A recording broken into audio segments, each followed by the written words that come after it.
switch me on.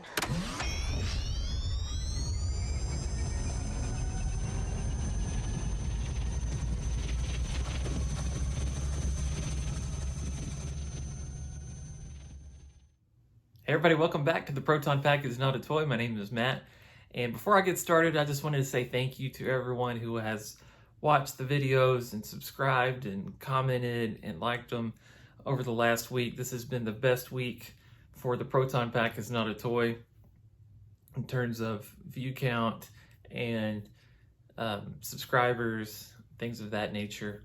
And obviously it's due to the HasLab pack and the enormous amount of coverage that it's getting, and I just do appreciate everyone that's coming here to my channel and checking out the videos that I've put up so far. I hope you'll go back and check some of the other videos I've done here in the past here on the channel, and you'll subscribe so that you can see some of the other things that I'll do here in the future once we get past the uprising of the HasLab pack and kind of go back to some of the other things like the 3D printed ghost trap that I'll have here on the channel.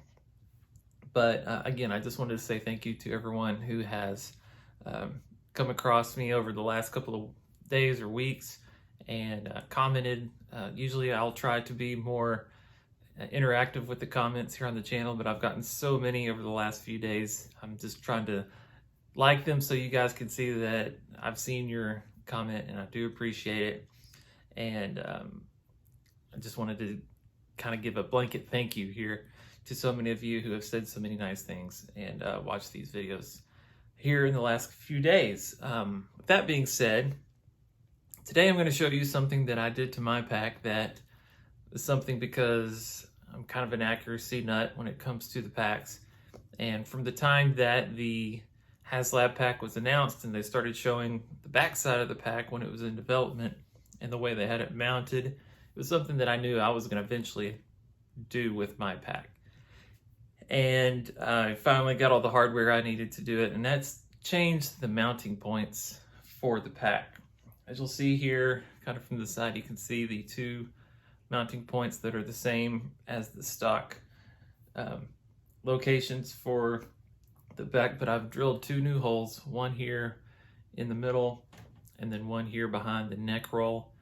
And those are to just kind of be more accurate with the packs that we see in Ghostbusters Afterlife. And I've changed the hardware as well, and I'll talk about all that here in a minute as I show you the changes that I made. I recorded that previously without speaking so that I could purposely go back and talk over it for you guys to see what I've done. And this is just something that I decided I wanted to do with my pack. It's not something that I recommend that everybody does with theirs, but it's a change that I like, and from this angle you'll be able to see the middle one there with the different hardware that I used, and the one up here behind the neck roll is kind of hidden, which is the way that it's supposed to look. And from the stand here you can't see the ones on the bottom, but I'll show you here eventually. But let me go ahead and show you the footage that I recorded yesterday as I made these changes, and you'll see what took place, and maybe if it's something you want to do with yours, then you can take maybe some notes or some direction on how you can do a similar thing to your pack.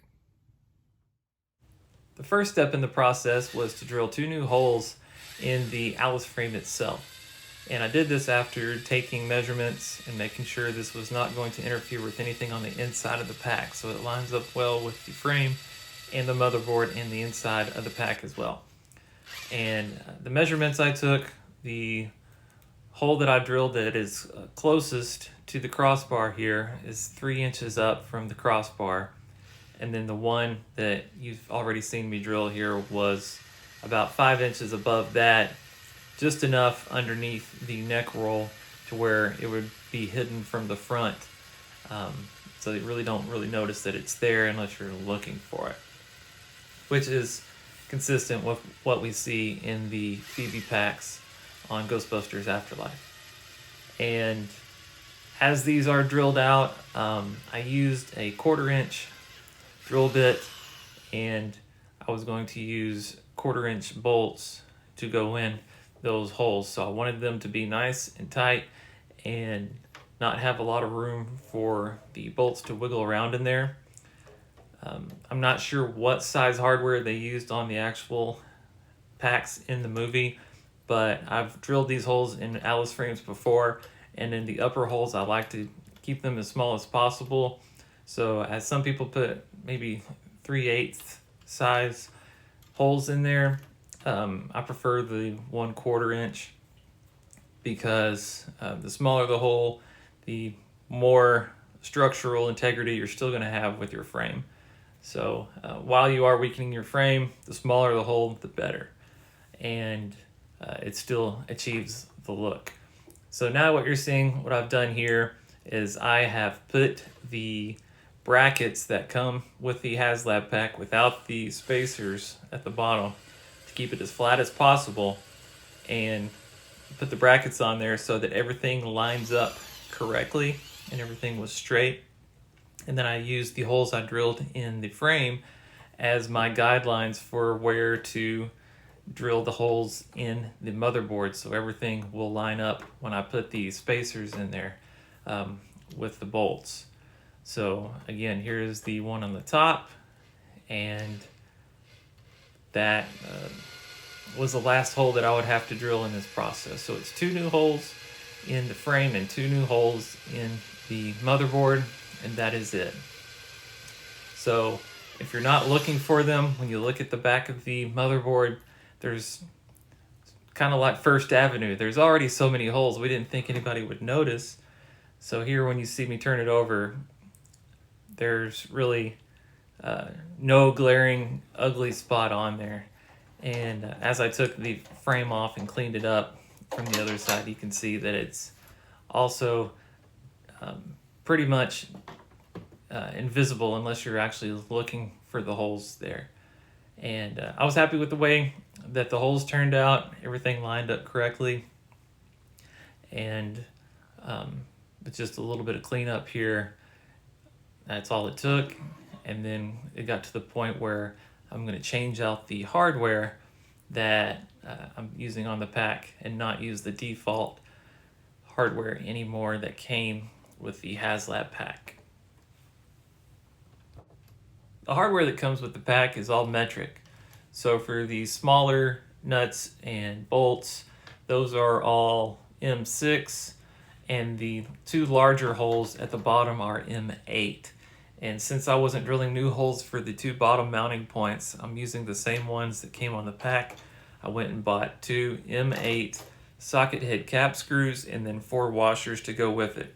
I also bought 2 steel spacers, 1 inch long.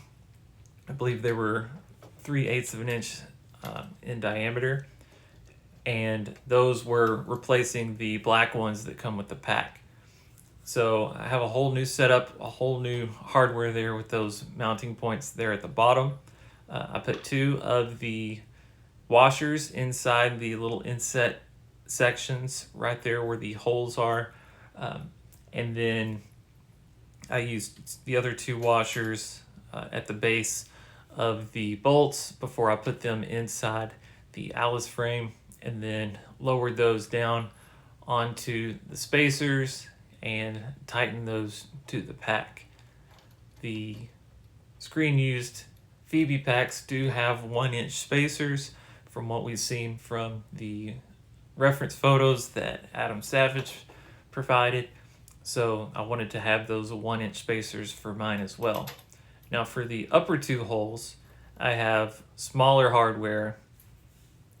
The bolts are, again, socket head cap screws, just based on the pictures that I've seen. And these are not metric ones. I just use ones that I've already had in my spares collection.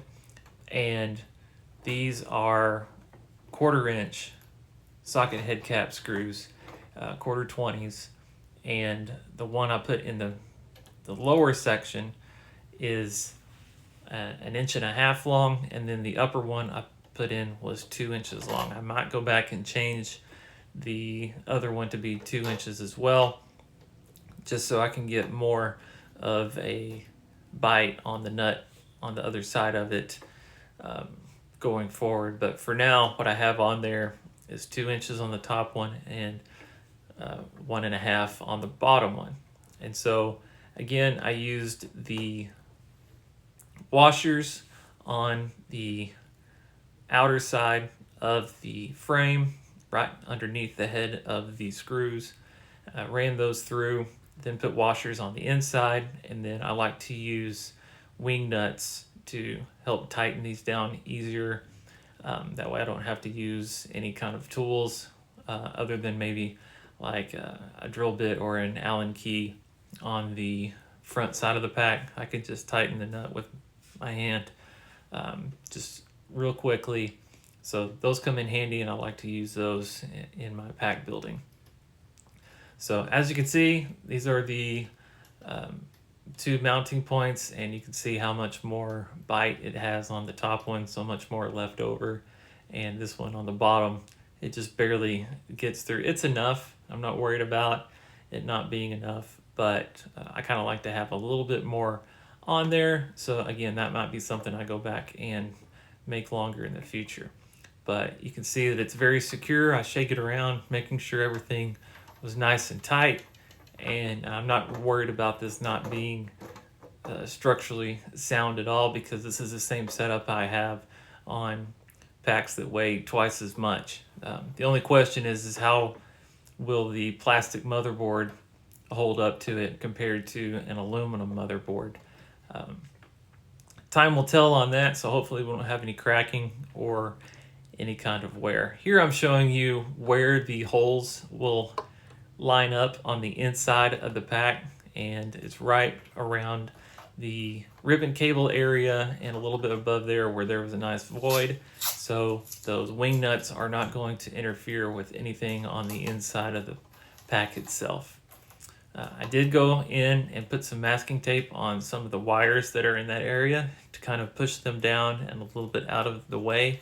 So again, I'm not going to have any major interference with the nuts that I added to the pack as they get pushed down on the pack itself. So here's the moment of truth, and I'm lining everything up. I make sure to plug the battery plug back in, and then once that's all set, then I'll line everything back up, and I'll go back and put all of the screws back in, and everything, I'm happy with the way that it ended up. It lines up well, and there was no, I could tell there wasn't any interference. It wasn't pushing or bowing anywhere in the middle from having that extra hardware in there. So if you're going to do something like this, double check your measurements, make sure that everything lines up the way that you expect it to. And again, I think using the brackets that come with the pack to help make sure everything is nice and straight before you drill your holes is a good way to do it. That way you don't end up with a crooked Alice frame on the back of your pack, or having to drill new holes either in your frame or in the motherboard.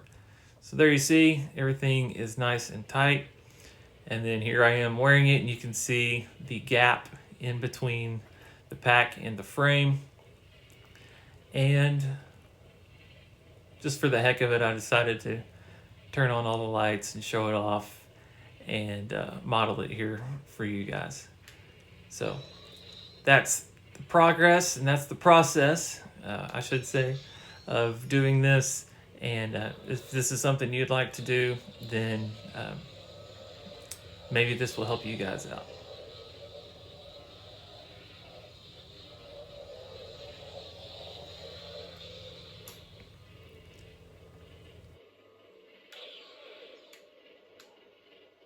Now, there were a couple of things that came up in the process that I hadn't really thought about until it came time to put things back together. One is this socket head cap screw sticks out a little bit, and it's right in the middle of your spine.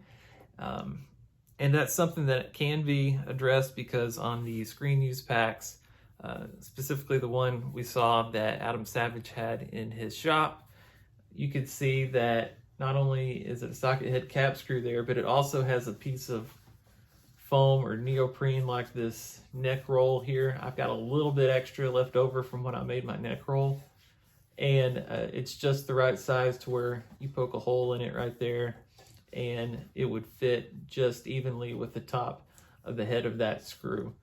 And so that would provide a lot more comfort and support. I would like to have enough to make it accurate to where it goes across both crossbars, but I've only got this much left at the moment. And I might go ahead and put it on there even though it's not quite enough, just to have it be supportive when I do put it on in the meantime. The other issue that I noticed when I was putting it back together that I hadn't really thought about, when you go to put the little screws back in the motherboard to tighten it back to the pack, there are 3 locations where these screws, I couldn't get them back in because I didn't have clearance for the screwdriver because the frame was blocking the holes on the motherboard. I think one is on this side right here.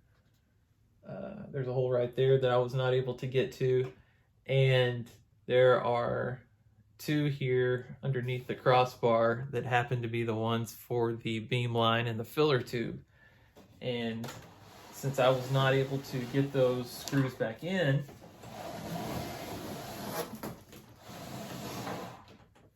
I did obviously need to mount these back on there. And so what I did, I used this tape that I have. It's T-Rex super glue tape that's double-sided, and the insides of these tubes are pretty hollow, and there's a little nub that they sit on when you put them back on the pack. And so I just put a little bit of that double-sided tape on the inside of each of the tubes and then force them down on to the nubs, and they're on there. So I'm not too worried about those having any issues. And, you know, again, that's something that I hadn't anticipated when I started the process, but when I was putting it back together, I had to kind of scramble to figure out a way to get it to work. But it does work, and I'm happy with it. I like this look a lot better than having all of the brackets on there. I think all the brass brackets are kind of an eyesore, but having it look more like the screen use mounting thing that we're used to makes me like the presentation of this pack a lot more. So I do have a few more things coming up in the pipeline. I don't know that I'll get to any more of them this week. There might be some things that I address next week. But I do, like I said, appreciate everybody that has been along for the ride this week. And I'm sure things will cool down over the next few days. There's so many good ideas that people are putting out there. And again, let me put this out there. I'm not in a competition with anybody else. I'm not trying to make better videos or have better ideas or be the first to come up with an idea for something. That's not my goal in this process. I have my ideas and things that I wanted to change about my own pack, and I wanted to share those with you in case those are things you want or to at least consider for changing on your pack. But if somebody else has a great idea out there, go for it. Check it out and see if it works for you. There will be things that I see that I will copy as well. And copy is probably not the right word for it. Things that inspire me to change my pack in a certain way. And that's okay. You're not plagiarizing someone else by using their ideas and changing your pack. I'm not going to come on here and having seen someone else's idea come and tell you that it was my idea or anything like that. That would kind of cross that line. But giving credit where it's due and such. But this, like I said, not a competition. Let's all have packs the way that we want them to look. And we're all just kind of figuring it out and getting ideas from wherever we can. And I just don't want anybody to think that I'm trying to be first or push anything out there to try to be one up on anybody else. that gets toxic in the community and all that, and there's no place for that. There's no reason for that. So just wanted to let you guys know that's not my goal. I'm just out here trying to help. I have a few ideas, and I'd like to share those with you guys. You can take them or leave them, and either way is fine with me. And I do, like I said, have a few more things in the pipeline that I will make changes to. But again, you can expect those videos to probably be next week. Thank you guys for watching. I hope you enjoyed this video. If you have any questions, put them in the comments. I'll try to get to as many as I can. And I'll be back soon with another video. Thank you guys for watching. Bye.